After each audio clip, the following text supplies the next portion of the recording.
Another day, another J. Fern's wife story. Pag medyo mainit na sa likod, saka namin nilalabas yung mga sisiw na nasa kahon para hindi sila lamigin. Masyado kasing malamig ngayon kapag umaga. Ito na yung mga sisiw ng inahin na galing sa breeding range, yung sisiw ng puti at yung possum sweater na matapang. Pinagsama-sama na namin sila dahil halos sila ay sabay-sabay namang napisa. Inihiwalay lang namin yung incubator hatch na Dink Fair 5K sweater dahil nanunuka ng pusod ng mga sisiw. Nakalagay sila sa isang maliit na kahon, 3 lang sila. Yung dalawang maitim ang pakpak, yan yung nasa video na nagba-viral ngayon na tinutuka ang shell ng itlog. Yan ang Dink Fair 5K sweater. Hindi namin sinasama dun sa ibang sisiw dahil nanunuka ng pusod ang isang Dink Fair. Inilabas ko agad yung isa sa incubator kaya ayan, buhay silang dalawa. Yung isang sisiw naman dyan ay anak ng aming white brood hen. Sa kaka-video ko nga, ayan, lumipad yung isang sisiw at nakaalpas, buti nahuli ko din agad. Nilinis na ni J. Fern ang painuman ng mga sisiw at yan nilagyan na niya ng vitamins. Pupunta siya sa manukan dahil dadalhin niya doon yung isang brood stag at iuwi naman niya dito yung mga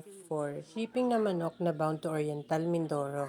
Dinala na niya yung mga painom sa mga sisiw at kinuha na niya yung brood stag na dadalhin sa manukan. Itatali niya itong possum sweater brood stag dun sa breeding range para dalawang possum sweater ang nambababa doon. Inilagay na nga namin ang brood stag sa bayong. Hindi ako sasama sa manukan dahil hindi po pwedeng iwanan ang mga sisiw dito dahil walang maglalagay ng patuka sa mga sisiw kapag nagutom. Nagkakagulo sila kapag nagugutom. Maghapon dun si J. Fern kaya nagpaiwan na lang ako. Yung sasakyan na ang dinala ni J. Fern dahil pag uwi niya mamaya, dadalhin niya yung dalawang manok na for shipping bound to Oriental Mindoro. Nilagay na nga namin sa sasakyan ang brood stag pati ang mga inumin ni J. Fern. Pinadalan ko na rin sila ng merienda nila ni Richard at binigyan ko na lang si Jayfer ng perang pambili ng ulam nila sa tanghali. May madadaanan naman siyang talipapa na malapit sa manukan, sabi ko doon na lang siya bumili. Pagkaalis ni Jayfer ay nagwalis na ako sa likod dahil madami na namang laglag na dahon ng mangga. At dahil wala na ngang nag-aakot ng basura dito sa amin, kaya sinisilab ko na lang ang mga nawalis kong basura. Pagkatapos kong magsilab ng basura ay nagdilig na ako ng lupa dahil tuyong-tuyo ang lupa ngayon dito sa amin, madaming alikabok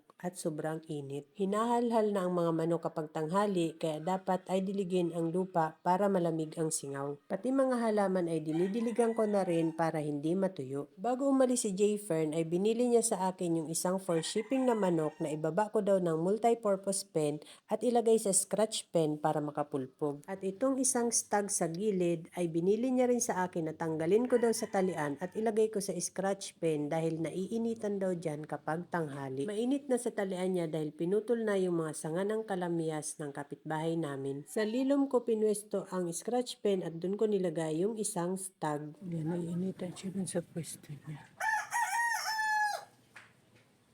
At dahil tanghali na, gutom na rin ang mga sisiw. Pero bago ko bigyan ng patuka ay saging muna ang binigay ko dahil may natira pang saging doon si Jayfer na malalanot na. Gutom na nga sila kaya nagagawa na sa saging at pati kamay ko ay tinuka na rin.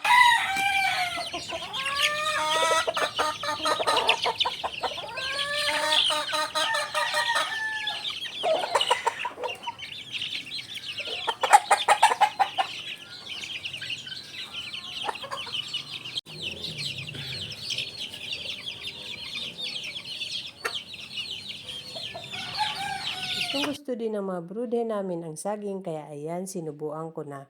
Maya-maya, lumapit yung isang broodhen at nakisalo na rin. Nasanay kasi yan kay Jayfer na laging sinusubuan niya ng saging na saba kapag meron kami. Kaya hindi na yan takot lumapit sa kamay ko kapag may hawak ako na saging. Mukhang gutom na gutom pa rin ang mga sisiw kaya pagkatapos kong magpakain ng saging ay nilagyan ko na rin sila ng patoka. At habang naglalagay ako ng patoka ay nakaalpas na ang isang sisiw dahil kasya pa rin siya doon sa butas ng scratch pen. Mabilis kong nahuli ang sisiw dahil kapag tutuka yan ay hindi sila mailap. Inilagay ko na nga ang patuka nila sa scratch pen at yan nagkagulo na sa pagtuka. Umaga, tanghali at hapon nga kami nagbibigay ng patuka kapag ganyang edad ng mga sisiw.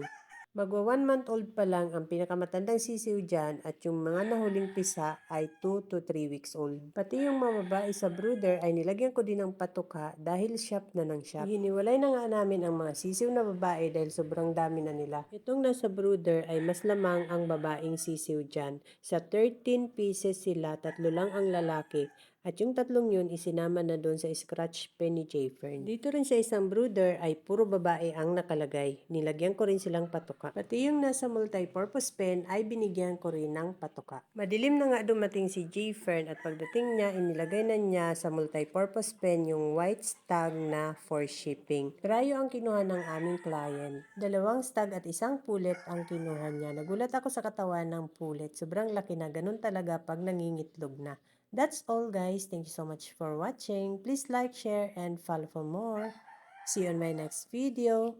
Bye!